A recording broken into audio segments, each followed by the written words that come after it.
Hi guys අපේ දරණීගල උඩමාලිපුඩ පාරෙන් සිටිපා කරුණා කරන්න යන්නේ කොණිබින විස්සාවේල බස් එකේ ඇවිත් එතනින් දරණීගල බස් එකේ ඇවිල්ලා දරණීගල උඩමාලිපුඩ බස් එකේ යන්න ඕනේ. උඩමාලිපුඩ ඉඳලා ඔයාලට ලොරි එක හරි වීල් එක හරි යන්න පුළුවන්. උඩමාලිපුඩ ඉඳලා ට්‍රේල් එක පටන් ගන්න තැනට කිලෝමීටර් 4ක් නැත්නම් 5ක් වගේ දිනවා.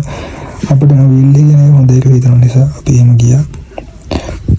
එතනින් ඉඳලා ඔයාලට ශ්‍රීපාද ස්ථානයේ කිලෝමීටර් 12ක් වගේ දුරක් තියෙනවා.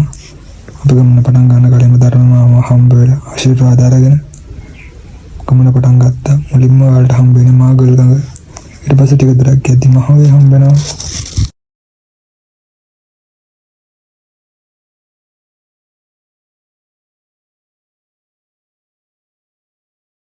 පාර හොයාගන්න අමාරුනේ. පැහැදිලිව අඩිපාර තියෙනවා. තනින් තන බෞද්ධ උඩි දාලක් තියෙනවා. ඊට පස්සේ හම්බ වෙන කුරුවැල. අපි කුරුවැල ගාවට එද්දී හවස 3:30 වගේ වුණා. එතනට එද්දී පොඩි වැස්සකුත් ඇස්සා. මේ තමයි අපේ මුලින්ම ශ්‍රීපාද ස්ථානයේ දකින්න ලැබුණ තැන.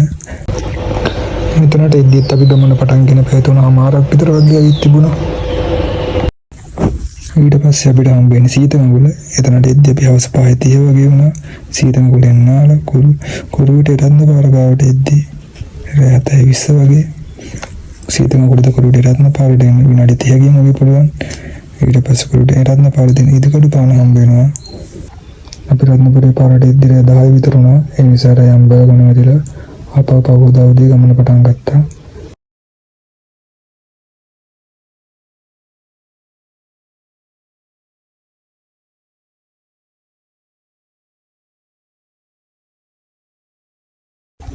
යද්දී අපිට හම්බුණා දෙවෙනි කන්ද මුක්කොත් පාර. මේ හම්බුන තැනත් මේ තියෙන තැන කොණදීපව පර්වතයේ බෑන සමුල් හරි ලස්සනට බලා ගන්න පුළුවන් වුණා. උඩමඩ වන්දනා කරලා හැටන්නල්ල තන්නේ පාරෙන් අපි ආපහු පහළට කරුණා කරා.